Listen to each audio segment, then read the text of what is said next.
Okay, how would you see yung first solo?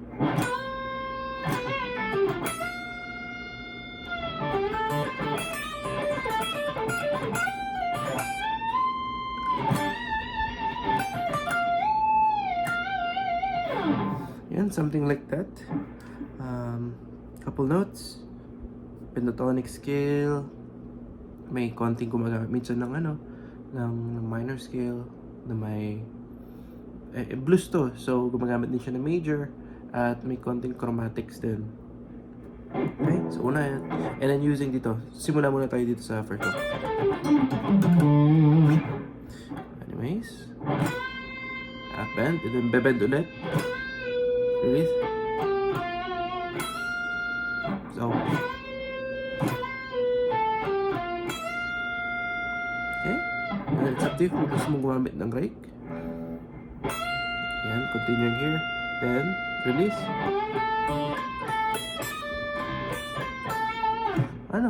Common blues licks. Diba? So, yan. Isa pa?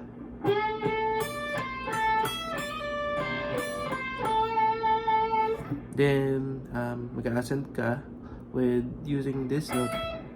And may mostly pentatonic at may konting chromatic. So,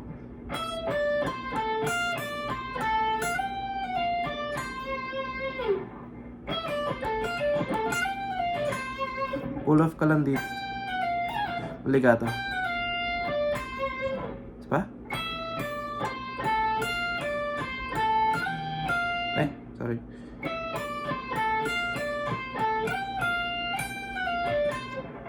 Sorry, isa pa.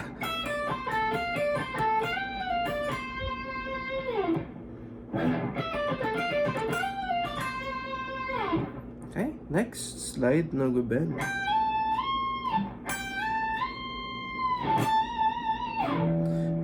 Yung bend na yon, 3 notes, 3 frets. Dapat kayo maabot po.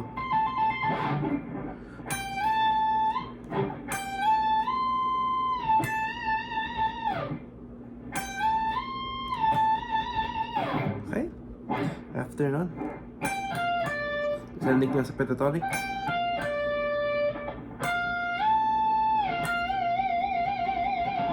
Yan, 4 frets yun.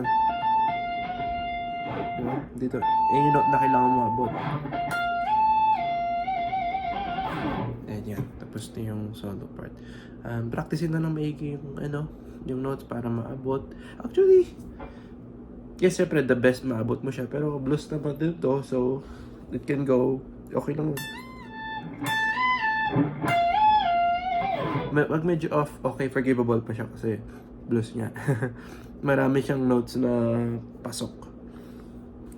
At ayun, yun lang naman. Sige, masuggest.